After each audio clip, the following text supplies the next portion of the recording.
Kamukhang kamukha to ng Aerox 155 pero mas malakas at mas mura. Bigyan silip natin ngayong araw ang Euro Gripen 180. Tara!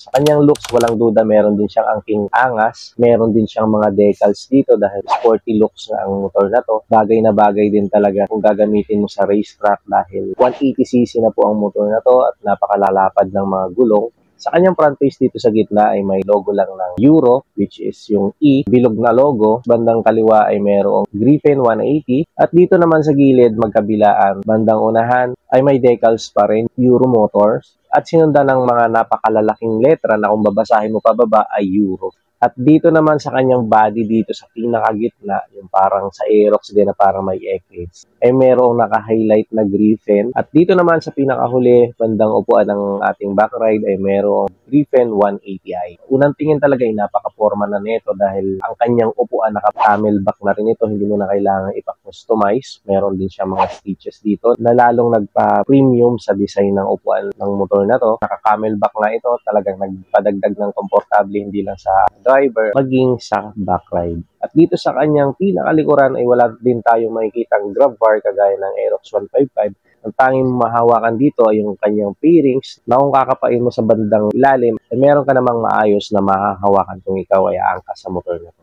Isa sa mga nagpaangat din talaga sa motor na to kumpara sa Aerox 155 na kung ang Aerox ay naka-disc brake sa unahan at naka-drum brake lang sa likuran, ay ibahin nyo ang Gripen 180 dahil parehas na naka-disc brake po ang kanyang braking system sa harap at sa likod. Ang suspension nito sa unahan ay naka-standard na telescopic port at ang agaw pansin din dito sa motor na to, kung yung Aerox 155 ay wala pang subtank, ang Gripen 180 ay naka-dual shock absorber na din pero meron siyang subtank na nagpadagdag sa pagiging komportable kung dadaan man tayo sa mga rough road dahil maganda yung response sigurado ng mga suspension nito sa likuran. Sa kanyang specs, 180.4cc to be exact, 4-stroke single overhead cam, single cylinder, 4 valves, at naka-liquid cooled na rin na napakabisa talaga sa mahabang biyahe kung mahilig tayo sa long ride. Naka-FI na rin ito at may bore and stroke na 63 by 57.9mm at meron namang compression ratio na 11.7:1.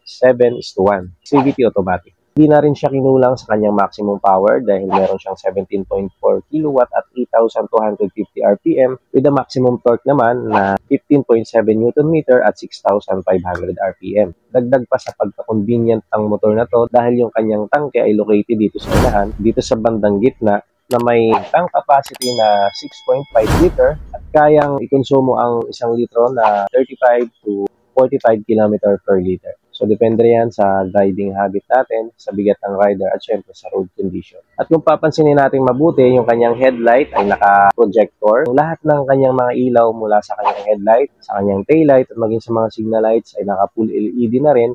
Maganda yung bato ng ilaw lalo na sa gabi at hindi rin nakakasilaw sa umaga. Meron na rin siyang daytime running light. Dito sa likuran, may kita din natin yung kanyang plate light at may reflector din dito na inilagay ang Euro. Nilagyan ito ng napakalaking digital meter panel. Lahat ng impormasyon na kailangan ng isang rider may kita natin dito. Maliwanag natin siyang makikita at malinaw dahil nga medyo may kalakihan yung kanyang panel. Yung kanyang gulong dito sa unahan, makikita natin may sukat na 180 by 14 at sa likuran naman medyo malapad din. Perfect sa mga banking o sa mga cornering, 120, 70 by 14, naka-mags type at naka-tubeless na rin. Sa unahan, naka-disc at sa likuran naman ay naka-disc din with combi brake system. Pag sinabing combi brake, pag piniga mo yung hulihang preno ay may sumasamang 30% na preno dito sa unahan, 70% sa likod, 30% sa unahan. Goods na goods yan lalo na sa mga beginner or sa hindi pa marunong magtansya ng brakes dahil binabalance nito yung kagat ng ating mga preno. Smooth pa rin at maganda yung stopping power. Kanyang suspension sa unahan ay naka-telescopic fork. Sa likod naman ay naka-dual shock absorber with subtank. Equipped na rin ito ng USB ready na charging port. So, isasaksak na lang natin yung cable natin dito at ready na tayo mag-charge habang tayo ay nasa biyahe.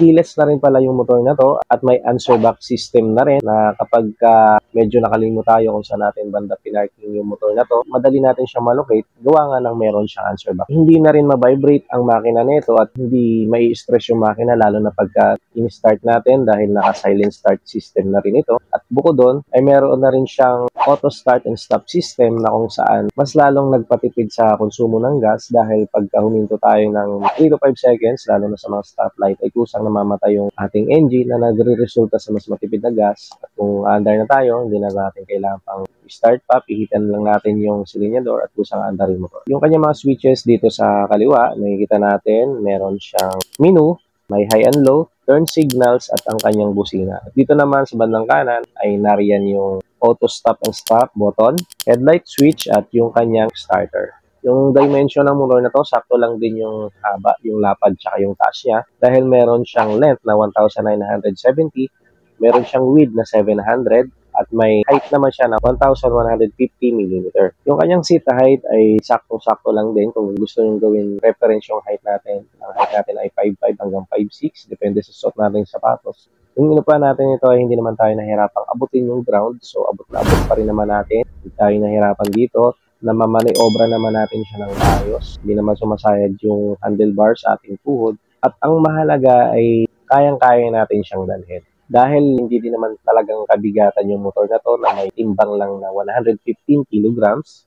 Ang Euro Griffin 180 ay may mga kulay na red, gray, at ang nireview natin ngayong araw na yellow na may kombinasyon na blue. At sa mga nagtatanong kung magkano yung SRP ng motor na to ngayong taon ay meron siyang SRP na 109,900. Kung gusto mo namang nag-installment, pwede ka dito mag-down ng 20,149 at may uwi mo na yung motor na to at magma-monthly ka ng 5,218 kung kukunin nyo siya ng 3 years. Meron din silang mga previous. Siyempre, ayan yung 3 years na LTO registration at meron din silang isang helmet. At makikita nyo yung unit na to dito sa may Benelli Antipolo sa tapat ng Inares. So sa inyong palagay, sulit ba yung presyo ng motor na to sa kanyang mga specs and features? Comment nyo kasi baba. So that's it for today's vlog. Kung umabot ka sa huling bahagi ng ating video, ay huwag nyo nang kalimutang mag-like, mag-subscribe na rin para mas maging updated ka pa sa mga susunod pa nating video. So that's it for today. Thanks for watching. Bye-bye.